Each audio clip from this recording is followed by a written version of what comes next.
turn it over to Jeff or Leah, whoever would like to get started first. Share a little bit of information with us.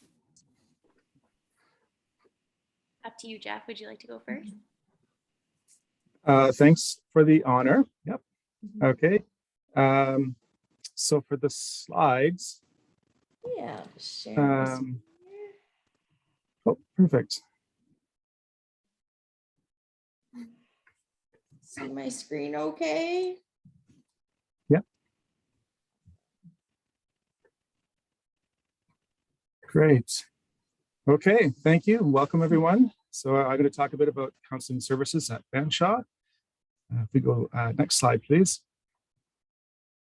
So transitioning, so this is just, coming from wherever it is you're coming from, what that point in your life. So if you're coming from secondary school, or if you're coming from maybe another post-secondary institution, or if you're coming from the workplace, whatever it is, this process of coming to Fanshawe and settling in and feeling comfortable and welcome and ready to be successful. So, part of that is getting to know your faculty and the staff, obviously the classmates. This is all, part of the experience. The student services, you really do want to get to know them. They are there to help you, not just be successful, but to really appreciate your time and experience at college. So, that's going to look different for every individual person, but, be thinking about what do I need? And, you be very conscientious about time, because that's going to be a key element to being successful, because you're going to have lots of demands, right? Okay, next slide, please. So the challenges, and certainly there will be challenges. And, to be really honest, for this audience, for some of you, English is going to be your second language. So there's that added challenge, to come to a new country and learn. And that's, I tip my hat to you all, because I think that's really, really important to acknowledge, because that's tough. I don't know if I could do that, to be honest. So good on you guys. So yeah, the obvious ones is going to be time management. You're going to have lots of work to do and lots of due dates and such. So you're going to want to develop some good skills with that. And then, as equally important, is the stress management. And this is really easy to let slip when you're thinking about all the deadlines and all the work you got to do and things you have to accomplish. So, make this just as important. You need to strike balance in your life. And as the slide shows here, thinking about what are you eating, what kind of sleep are you getting, relaxation techniques, exercise, like all the downtime stuff that helps to keep you in a good place so that you can be successful when you're studying. You can have the energy you need to really focus on your studies. And probably the best advice, oh yeah, here we go, yeah. Technology. So clearly, with everything that's happened in the world recently, we've all had to embrace technology in a new way. And it's still going to be there.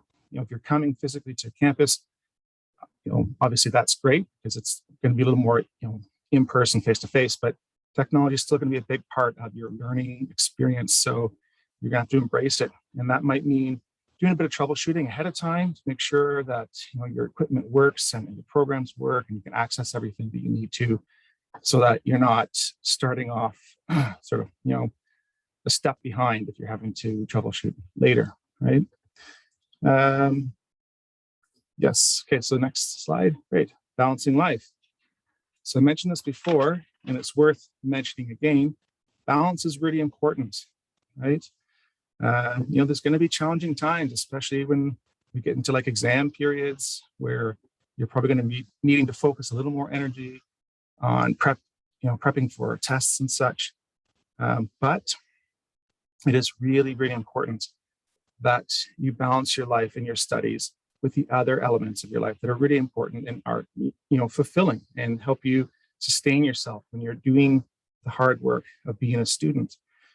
And as I said before about time management, I can assure you, and even from my own personal experience back when I was a college student, is that it is possible if you get a really good schedule in place. you can do well in your studies and do well in life and really enjoy your experience while you're at college. Fanshawe specifically. Next slide, please. Oh.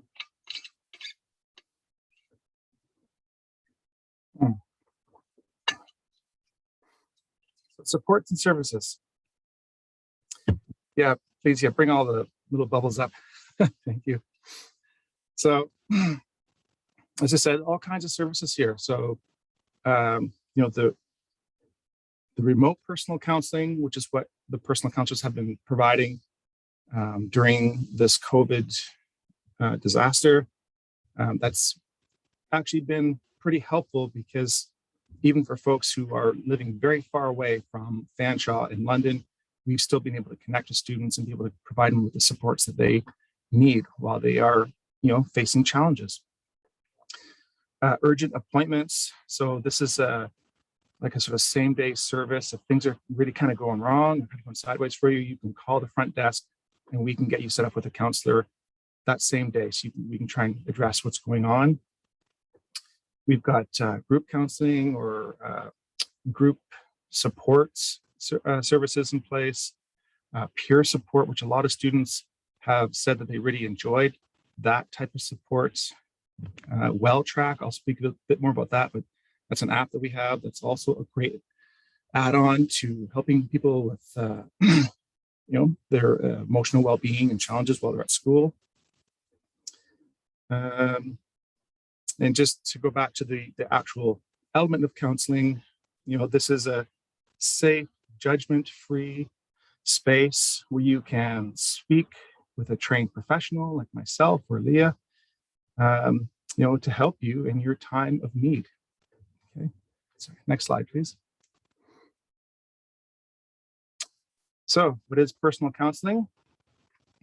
As it reads on the slide here, it's short term, which means, you know, as much time as we can give and as what is needed. But if it's something really so serious or a long-standing sort of challenge, you might be better served by another professional outside of the school. But that doesn't mean that we're not going to help you. It means that we are here to do whatever we can and just to make sure that you've got all the proper supports in place. But so this list here is a number of the different kinds of personal challenges that we will try to help students with. And I don't know, you know, what sort of experience any of the listeners may have had with counseling in the past, but just so you have a bit of an idea, you know, counseling is for people who are experiencing distress, and that distress has become, you know, big enough that maybe it's interfering with their daily life or their schoolwork or their relationships.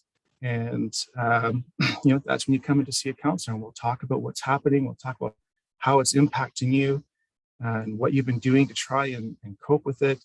And then we can work together to come up with sort of a plan on how to help you manage things better so you can feel better and do better, right? So what can you expect? So, as I said before, you'll meet with your counselor one-on-one. You'll talk about how the counseling works, you know, whatever questions you have. You know, the consent part, you know, this is important to understand that it's confidential. And again, if you don't have a lot of experience with counseling previously, that means that, you know, we're not going to talk about this to anybody else, right? That's the safety that's provided when working with a counselor. Unless, of course, there's someone else you want us to talk to that might be an additionally helpful support to you. But, you know, we're easy to get a hold of. We're literally like just a phone call or an email away. That information will be on another slide later down the road. So I won't read it off to you right now. But again, as I said, we've got those same day urgent appointments if you need them. Even if you were to Google, apparently, I haven't tried this yet, but I've heard that if you Google Fanshawe counseling, it's the first thing that comes up. So that's pretty cool. We've made the top list for Google. And, you know, if other crisis services are needed, we have access to those as well, right? Sorry, next slide, please. So, what if I'm in crisis? Now, admittedly, the counseling department at Fanshawe is not 24/7. We are a little more aligned with sort of usual working hours, although I suspect we might be kind of extending those a little bit once the fall comes around and things start to kind of go back to normal. Nevertheless, we're not 24/7, and that's important to understand.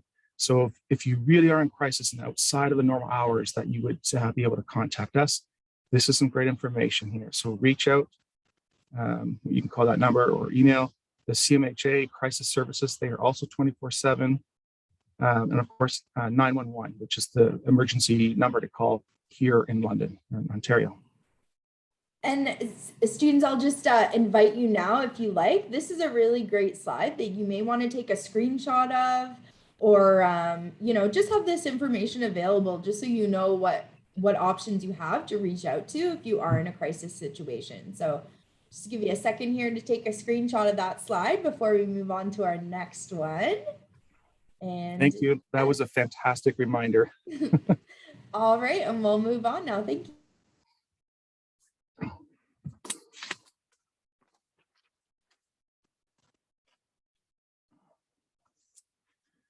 Okay, so virtual groups, workshops, and peer support. Again, these are some of the services that counseling offers. So the Be Well app, the autism group. Again, like there's a lot of options there depending on what your needs are. So these kinds of supports are great to have a conversation with your personal counselor or your accessibility counselor.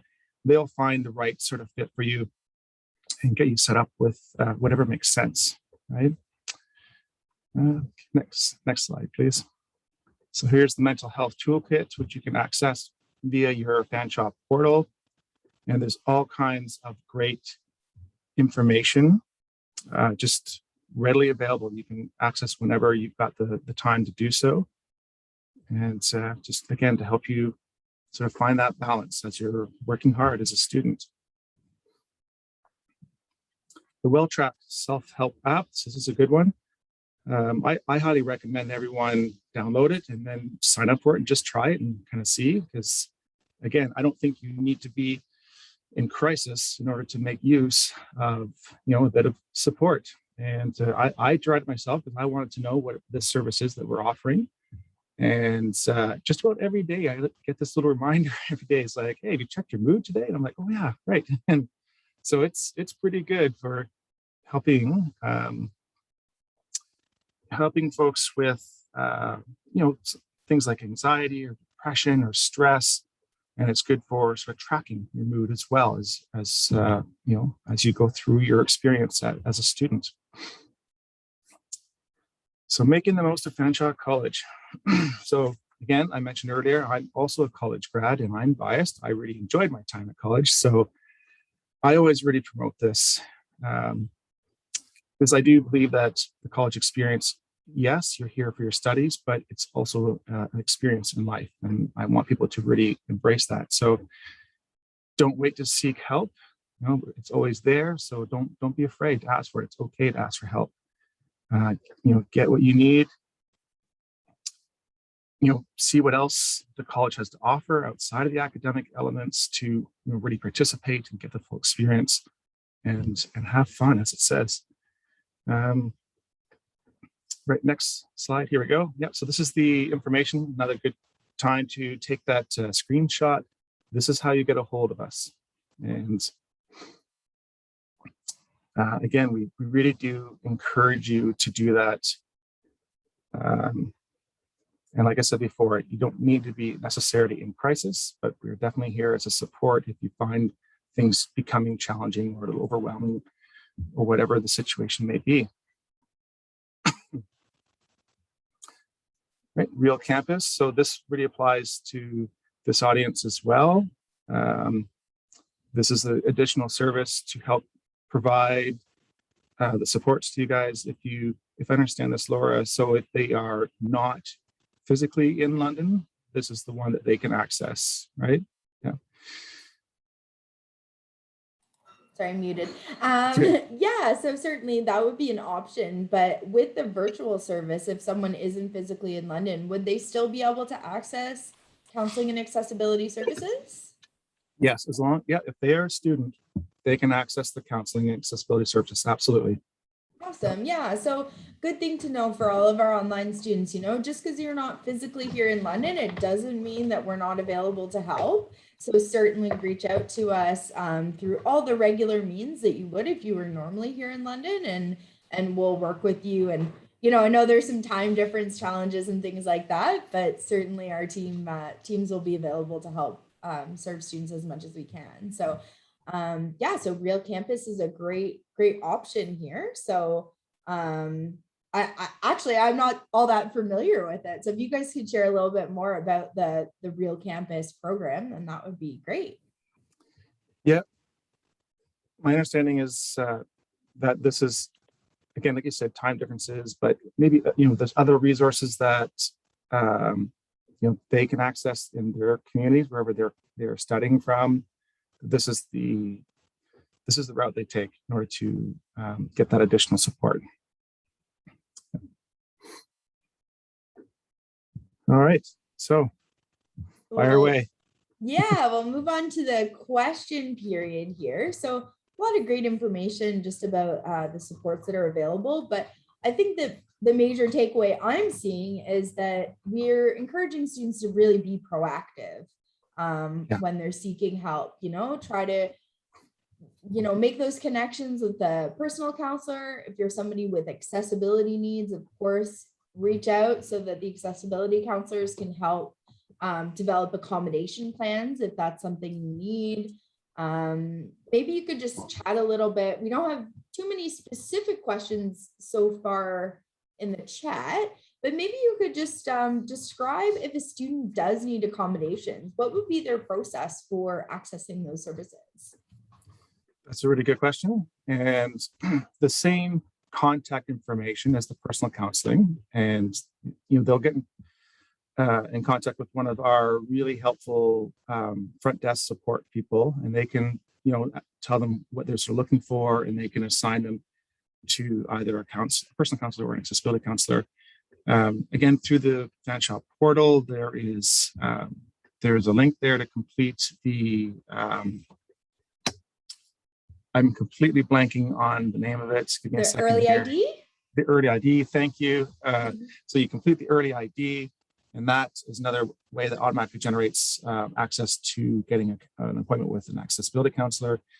So they're fantastic as well, and they help with a lot of things that the personal counselors don't really do. So when you set accommodations, if there's any sort of a mental health or learning disability or any type of disability, those are the folks that can say, great, let's talk about that, let's understand it better, let's find all the right kinds of accessibility needs that can be put in place for that person so they can, again, just be successful in their studies and their time here at Fanshawe. Personal counselors can help in that regard a little bit sometimes too when it's needed, but it's usually sort of short term and temporary until an accessibility counselor can service the need more thoroughly and make sure they're properly set up for the duration of the time they're studying here at Fanshawe. Yeah, and certainly sometimes if you are discussing a certain problem with a personal counselor, there may be opportunities based on the personal counselor's expertise. They may be able to refer you to an accessibility counselor to explore certain reasons why certain learning challenges may be happening. So again, really important to be proactive and reach out to those supports as soon as possible so that our teams can help you, because we certainly want to do everything we can to help you be successful here at Fanshawe. Yeah. I do have a question from Galeen in the chat, and she's asking about possible volunteer opportunities for people within counseling and accessibility services. And I know potentially maybe not direct, but is there any participation in wellness groups or any activities that someone might be able to take advantage of? Yeah, things like this certainly come up and are available. So like the peer support group as an example is where they want other students to participate in that, because they are in real time having the same experience as many of the other students, so they can provide that type of support. And I've heard great things about the peer support as an example. So definitely when these kinds of things come up, I always get an email saying, hey, we're looking for people to join this group, and that's the opportunity for us to, if we know someone who's interested, we can say, hey, this might be a good fit for you or a good avenue for you to explore, and to be better integrated again into the college and into the experience of being there. So yeah, for sure. Yeah, we have a question here from Fabian. He's a mature student and he's asking about what recommendations you might have for making friends and making connections when you're joining a new campus as a mature student. I would say definitely speak to the Fanshawe Student Union about what it is that they have to offer, what's going on there. They really do have a great sense of what's happening outside of just the academic sphere while they're at college. And they've got all kinds of things that a person can, regardless of age. Like I get that as a mature student to come back to maybe feel a little out of place by that factor, but there is still really a lot a person can do and get involved with. So we had another question here about group schedules for counseling. You mentioned quite a few different groups. Is there a place where students can go to check out a schedule of events for counseling and accessibility services? oh goodness. Well, okay, so this is going to be a not great answer because I know that the website for personal counseling is sort of under construction right now. So I don't yet know what the end product is going to look like, but I would hazard the guess that is the place you would go to check for what's happening in terms of counseling and the kinds of different services they're offering once it's done being put together. Yeah, one other recommendation as well might be to check out the Wellness Center because they do maintain a pretty good schedule of events there. So, obviously Jeff mentioned maintaining physical health is very important as well. So checking out those activities that are available at the Wellness Center would also be a really great option.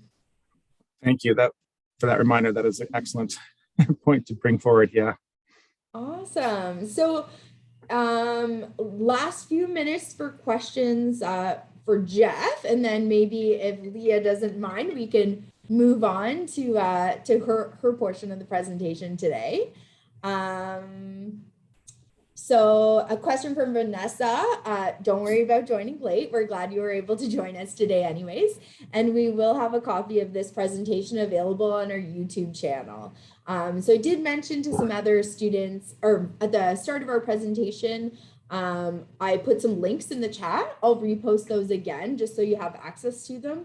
They are previously recorded sessions, but the information is the same. So from today moving forward, we're going to have our current summer 2021 sessions posted on our YouTube channel, but you can refer back to those other sessions with some previously recorded information.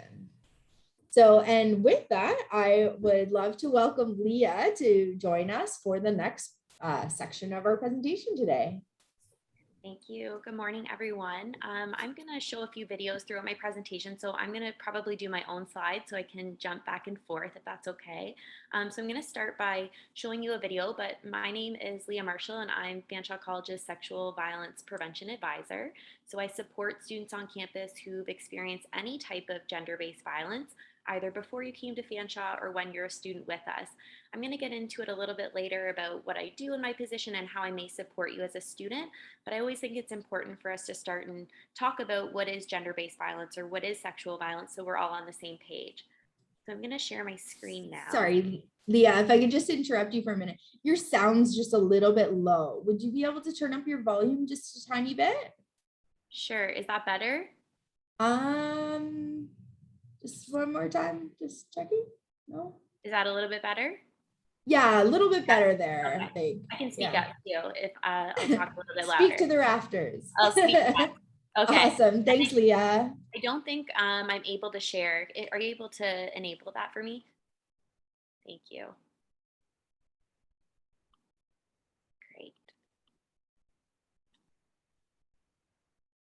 Okay, so as I mentioned, I'm just going to start by showing you a quick video before we jump into the rest of the presentation.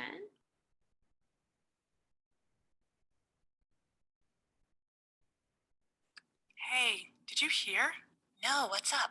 James is dead. What? My God, what happened? Apparently somebody killed him at a party. What party? Was he there alone? At that big party off campus on Friday. Oh man, wow. That sucks. Yeah. Was he drinking at the party? Huh?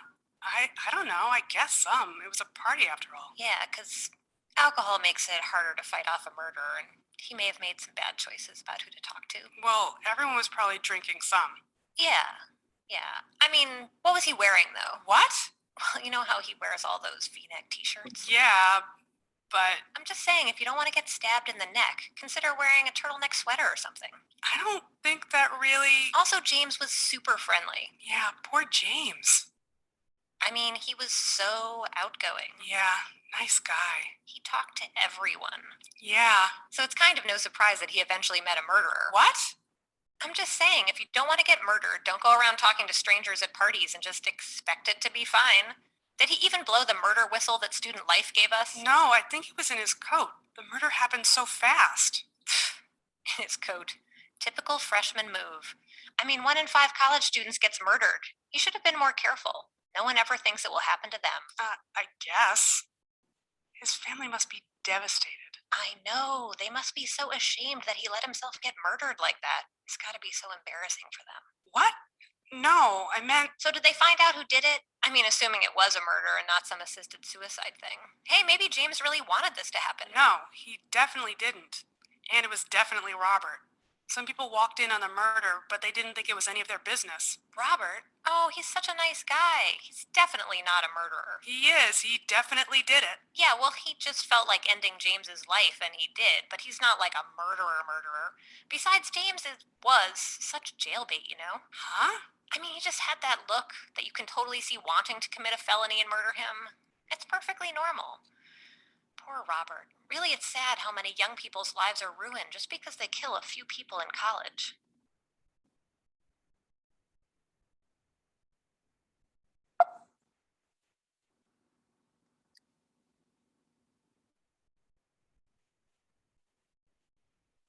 Okay, so I like to start with that video because I think that it really speaks to how survivors of gender-based violence are responded to in our society, and I'm sure in many other cultures and societies around the world, is that survivors aren't usually believed and supported.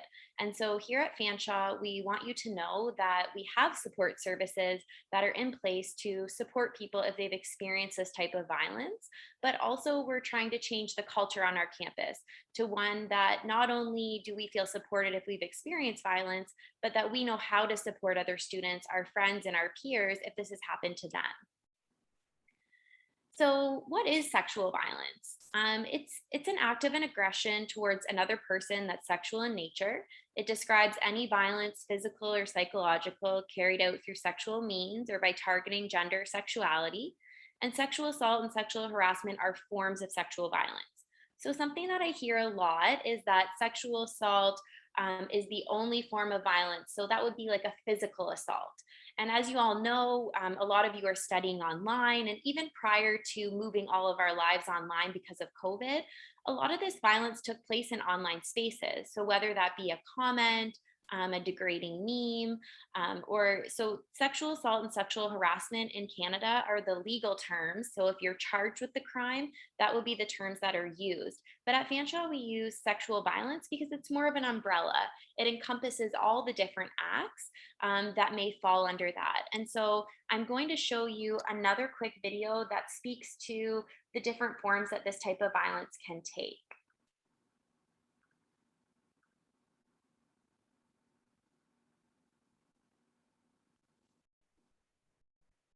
All students have a right to be safe and free from sexual violence. Sexual violence is a sexual act of aggression against another person. At the core of all sexual violence is that the targeted person does not consent. Sometimes the act is physical, like sexual assault. Sometimes the act is verbal, like catcalling or homophobic slurs. Sometimes the act is virtual, like sharing naked or suggestive photos without someone's consent, or making sexually degrading or threatening comments about someone on social media. Sexual violence can include many things, but they have common themes of gaining control over the person and shaming them. Don't stand for sexual violence, and if you're experiencing it, reach out for support.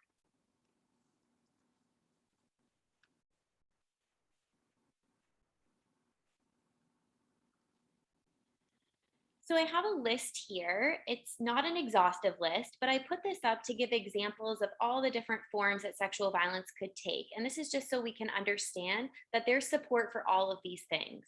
So catcalling, sexually suggestive jokes, jokes about someone's gender identification and sexuality, voyeurism.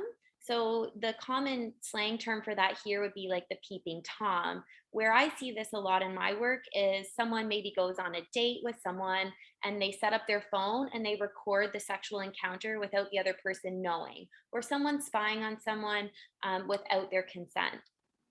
Commenting on Facebook, Twitter, Instagram, Snapchat, or other online forums with degrading comments, language, or memes. So here at Fanshawe, obviously a lot of your classes are going to be online. You might be using different ways of communication with your peers, such as a Discord server or a Facebook group. It doesn't matter if the site that you're using or the way you're communicating with other students is an actual Fanshawe site. If another student is making these degrading comments or harassing you on these sites, they can still be held accountable through our system. Doxing is another example. Where I see this most commonly in my work is someone is in a relationship with another person and they've shared nude photos or intimate images, and then they break up and that person then goes and shares those photos online. But not only do they share the photos, they may include the person's contact information or social media accounts, which puts the person at risk for not only obviously their images being out there without their consent, but then for other people to further harass them or subject them to sexual violence. And so here in Canada in 2015, it actually became illegal to share someone's intimate images without their consent. And so in terms of being an international student, a lot of questions I get is, sometimes when people are dating or they come to Canada and they are at college for the first time and they start dating and they're maybe sharing images consensually with another person, sometimes people will say to them, I will share these images with your family back home or someone in your community if you don't do this or this for me. So this is considered sexual violence, and it is against the law here in Canada. And we are able to support you. Sometimes it can be difficult if the person that's harassing you is obviously in a different country, but there's still conversations that we can have about that. So we don't want you to feel that you're alone. If this is happening to you, just know that you can come and speak to us. And I'll get to that a little bit later on. Transphobia, so misgendering someone on purpose. So someone tells you what their pronouns are. For example, I use she and her, and someone not respecting that and misgendering someone. Rape is a common slang term that's used. It usually refers to penis and vagina sexual assault. But here in Canada, as I mentioned, the legal term is sexual assault. Grabbing someone, touching them without their consent, sharing someone's images, like I mentioned, without their consent. Leering. So leering, the slang term would be like the eye fuck. So someone's staring at you, they're giving you the up and down, they're making you feel uncomfortable, and that's not okay. Unwanted advances, forced prostitution, and trafficking. I always mention this in presentations because sometimes when we think of trafficking and forced prostitution, we think of this happening to a certain group of people. And the reality is that here in Canada, a lot of younger people that are college age or even high school age are actually targeted for human trafficking. And so it's something on campus that we talk about a lot, so that we have conversations about if someone is being forced to do something against their will, that they know that there's supports available to them to talk about their options. Homophobic slurs, using a position of power or authority to coerce an individual into participating in sexual acts. So an example of this that I see on campus is, who has the most power over you? It's usually your professors in the academic setting or Fanshawe staff. And sometimes, unfortunately, the perpetrators of violence on campus are staff or professors. And so they may be asking the student to do something sexually in exchange for a grade or in exchange for their something to do with their academic progression.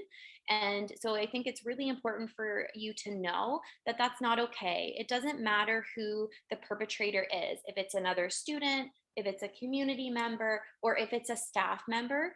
That type of violence is not accepted at Fanshawe. The process for reporting looks a little bit different, but that's always something that I can discuss with students if they'd like to know, because your academic progression should never be based on power and control, which is what that would be. So all people of all gender identifications experience this type of violence, as well as people that have non-conforming gender identities. But there are some groups that definitely experience sexual violence at higher rates. And so sexual assault victimization is 5 times higher for women under the age of 35. And that's important for us to note because that's a lot of our college population. Between 15 and 25% of college and university age women will experience some form of sexual assault during their academic career. So that's 1 in 4, 1 in 5, like the first video was mentioning. And that's actually a really high number. So sometimes people think this type of violence isn't very common. And that's just because we don't talk about it very openly in our society. And our society isn't always very supportive of survivors. But the reality is that people of all gender identifications are actually experiencing this violence at quite high rates. Women with disabilities, Indigenous women, and women of color also experience sexual violence at higher rates. And that's because there is an intersection of ableism and sexism, or racism and sexism. So sexual violence is actually all about power and control. So someone trying to have power over someone else. And so we see that in other ways, obviously with racism and white supremacy. And so it's important for us to acknowledge that sometimes those intersections of those things can also make it really difficult to come forward and report. So for some communities, it's not safe to speak to police, or maybe in the community that you're coming from, the relationships of police look a lot different than they perhaps look here. And so my job is also to help inform students about what that process looks like here in Canada, so that you can make the choice that's best for you if someone has harmed you. Transgender, genderqueer, and non-conforming students experience sexual violence at higher rates than non-TGQN students as well. So as I mentioned, homophobia and transphobia are forms of sexual violence. I'm now going to play you one more short video about how we can maybe help each other if we see this happening on campus. You're totally woke. You understand the spectrum of sexual violence, and you want to do something about it. But how can you step in to keep someone else safe? Let's say you're at a party and you've noticed something is off. There are a couple of options to intervene. You can deal with it directly. Sometimes the direct way is best. But you need to consider your own safety too. So sometimes indirectly works best. Although we often think of stranger danger, in most cases, the survivor knows the perpetrator. And it can be hard to call out your friends, partners, or classmates. But you and your friends have the right to be safe, the right to have control over your own body, and the right to decide what kind of sex or sexual contact you have. And consent is the difference between sex and sexual assault. How can you tell if someone consents? Ask them. And when you see something that isn't okay, step in, directly or indirectly, because this is our community and we need to look out for each other.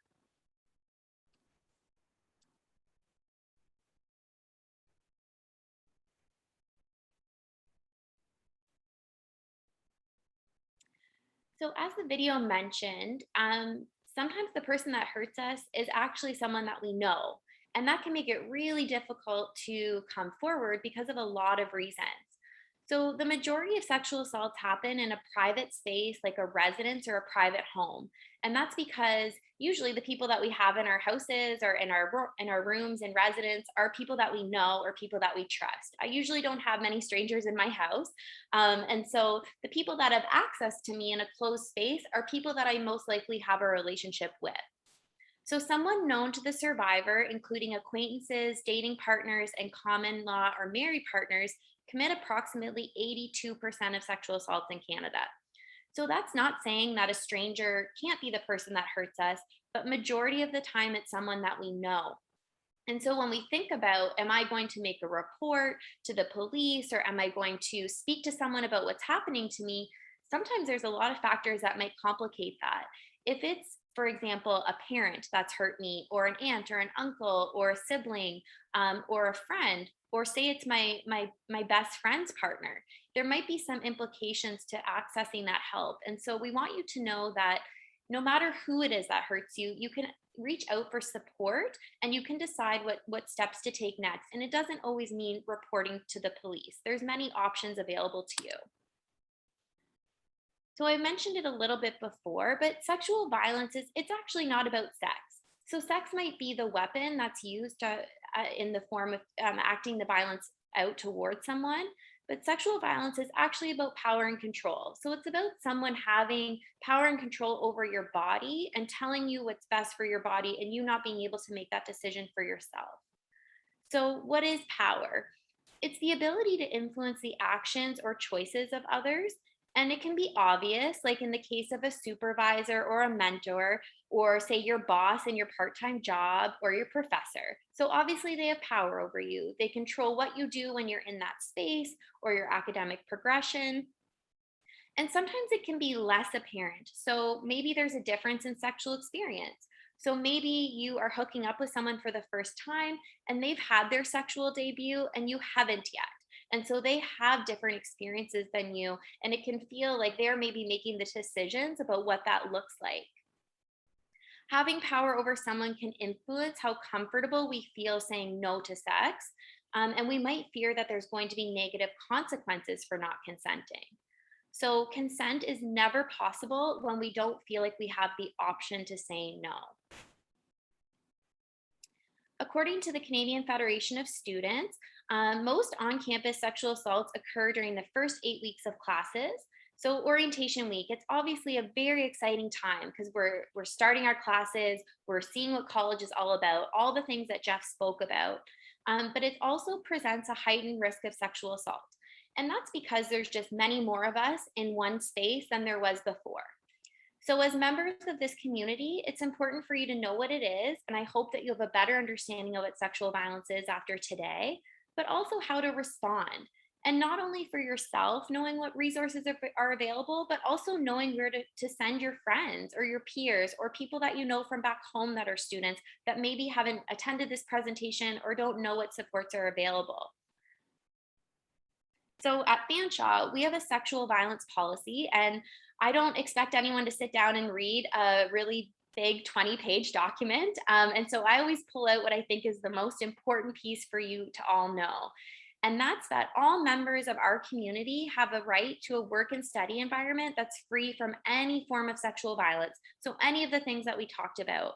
And it ensures that those who've experienced sexual violence are believed and their rights are respected. The college has a process of investigation that protects the rights of individuals and holds those who've committed an act of sexual violence accountable. So when it comes to the support, Jeff talked a lot about counseling services, and our counselors are a wonderful support on campus. I work in our counseling department, and my job is specifically to just support survivors. And so this is a short video about me when I was much thinner in COVID and had no hair. So I'll play this for you now.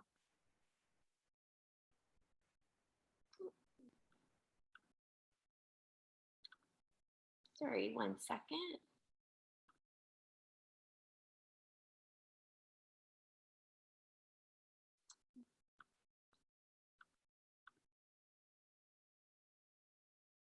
Oh, sorry guys, 1 second. All students have a right to be safe and free from sexual violence.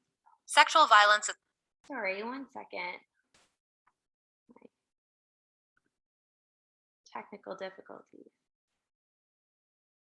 It wouldn't be a Zoom presentation without them. Sexual Violence Prevention Advisor. What do they do? They're your confidential guide, assisting and supporting you if you or someone close to you has experienced sexual violence. They help you navigate a difficult and confusing system so you can access the support and resources you need. They have lots of information, can refer you to medical care, counseling services, and community services. And they can help you with academic accommodations and understanding your legal and reporting options. As long as there's no campus security threat, your concerns are confidential. There's no one-size-fits-all way to deal with the trauma of sexual violence, and the Sexual Violence Prevention Advisor is here to help you chart your own course. Just email or call to set up an appointment. So now that we are going to be slowly transitioning to be back on campus, I will be, I'm sure, there a couple days a week, but for the time being, I'm going to say the best way to reach me is through email. So when students send me an email, as the video mentioned, it's confidential. So I don't have to share any of the information that you give with me with anyone else. And so I'm going to talk a little bit more about the supports that I provide. So sometimes when we've experienced sexual violence, we may need some help academically. We may be struggling and need some extra time to get assignments done, to write a test. So, what I would do is help you to reach out to your professors and request some of those accommodations so that you don't have to disclose to your professors what's happened.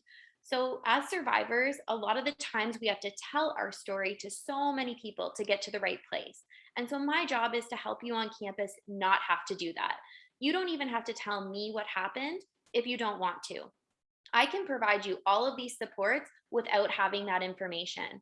When we make a decision to share what's happened to us with someone, that's a really big choice and it's a very big privilege to share that with someone. And so I don't expect that information from students. If you want to tell me, you obviously can. But my job is to make sure that you have access to all of these options with or without a disclosure of what's happened. I also, as I mentioned before, review information on reporting and legal options with students. So whether that be to the regional police in our area or wherever you are in your area, or with our campus security services. I also help connect you to services like the counseling support, as Jeff spoke about, or counseling services in our community. So there's actually lots of options in our community that are free to students. In London, we're very fortunate to have wonderful sexual violence supports in our community. And so I can help you figure out which option would be best for you. If you live in another community, I also am happy to help you figure out what's best in your community. I also help support students with connecting to medical care. So sometimes after a physical sexual assault, there's sometimes implications for someone may be worried about pregnancy or they may be worried about sexually transmitted infections. And so there is a hospital program and they in our city in London, but they exist all across Ontario that provide these medical services to survivors, but they also provide the medications at no cost to survivors. And so this is really important for students to know about because, again, it just gives you the option to access that support if it's something that you'd like. So we would talk about if that's something that fits for you. Sometimes students experience sexual violence in their workplaces, so their part-time jobs. And so sometimes the complaint or the report is actually made to the company if it's someone that's in a coworker or a supervisor that's caused the harm. And so we help students navigate that process as well. We have a code of conduct process at Fanshawe where even if you don't want to report to police, you can still speak to our some of our services depending on what's being disclosed, and you and I can talk about what that looks like. And sometimes that person can be held accountable through our system because, like I mentioned in that policy that says that everyone deserves to study and live in a safe environment. If another student is the person that hurt you, they can actually face some sanctions or some punishments through our system if they are the one that does that violence while they're a student.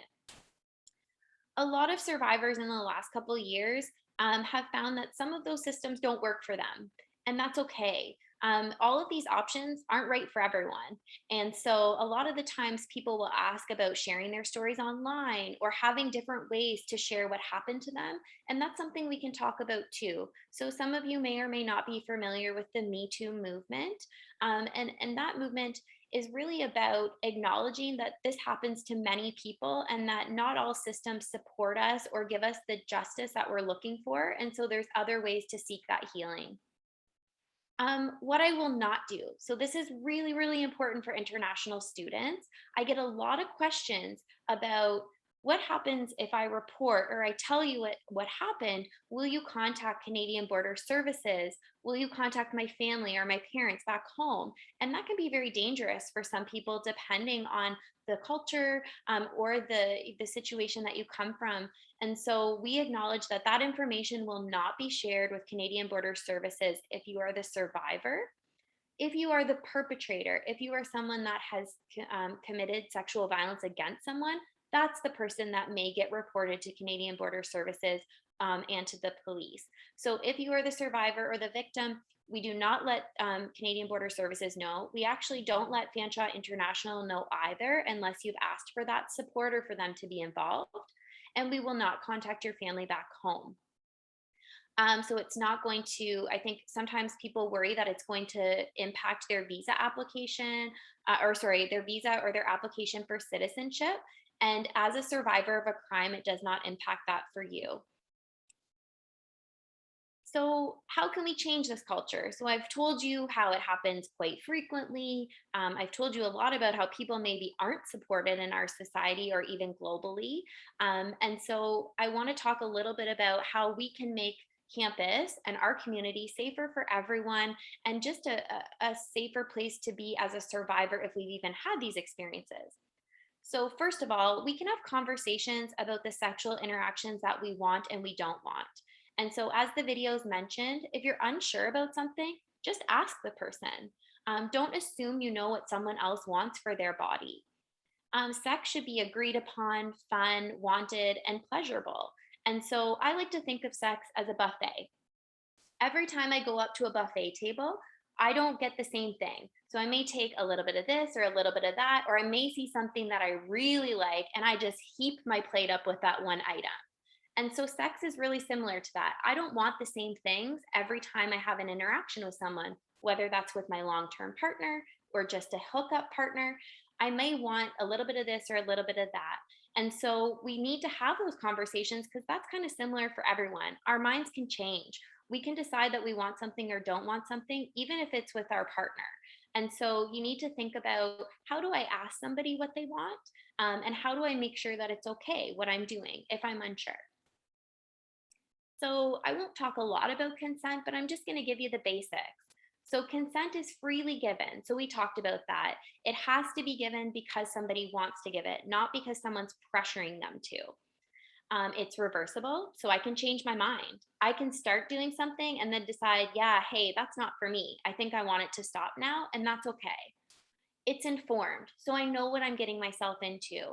I know that perhaps the person's gonna, has been tested. I'm able to have those conversations around sexually transmitted infections.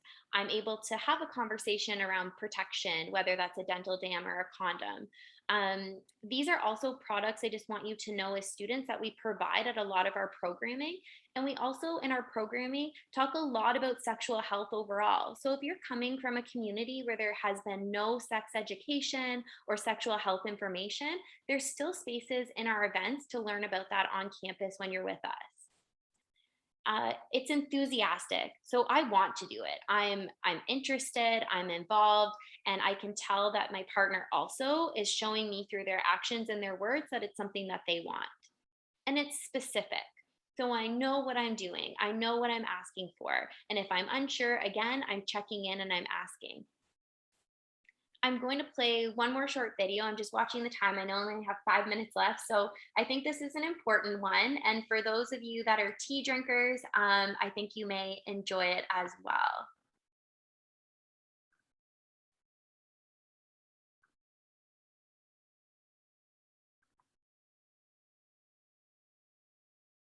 If you're still struggling with consent, just imagine instead of initiating sex, you're making them a cup of tea. You say, hey, would you like a cup of tea? And they go, oh my God, fuck yes, I would fucking love a cup of tea. Thank you. Then you know they want a cup of tea.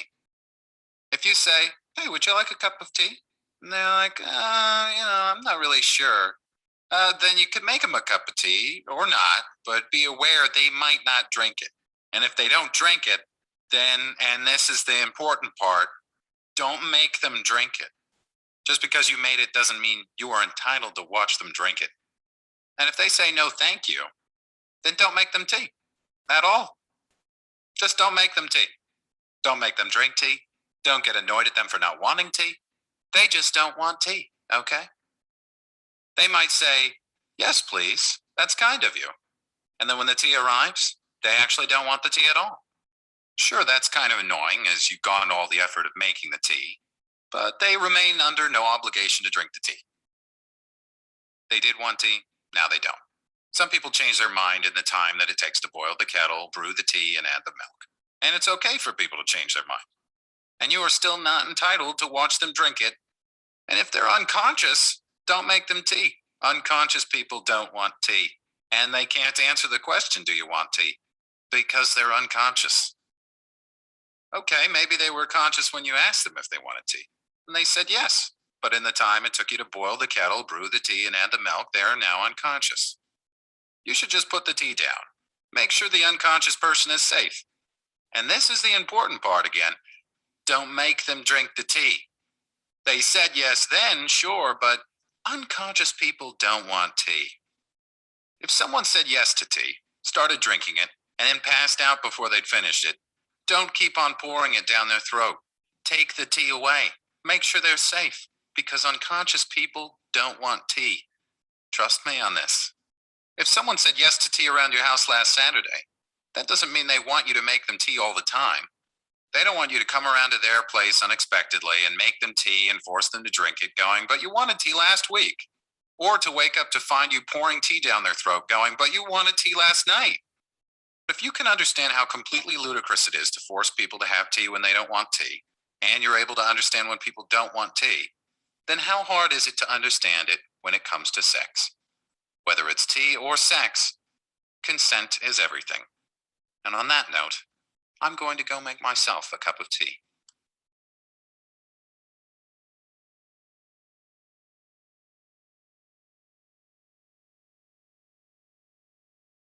Okay, so lastly, I am just going to put up, oh, I don't know if this is, there we go.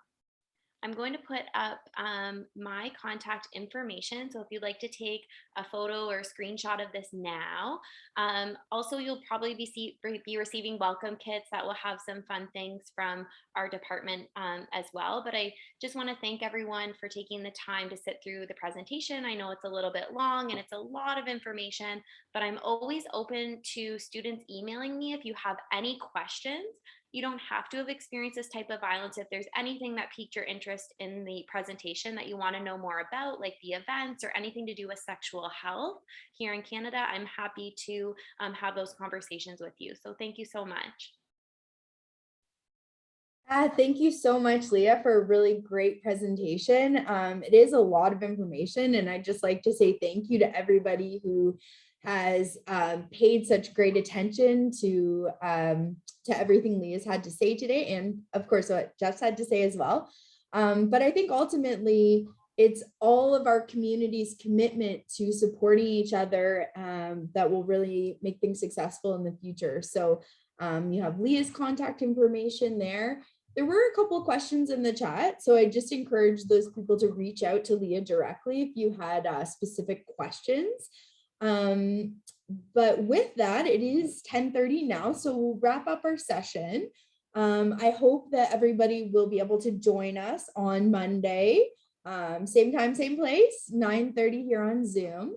And we will be joined by Glenn Matthews for our Housing 101 session. So you'll be able to get a little bit more information about securing housing here in London. But I'd just like to take the time again to say thank you so much to Jeff and to Leah for providing great information today. So with that, thank you again, everyone, for joining us, and I hope you all have a wonderful day. Bye.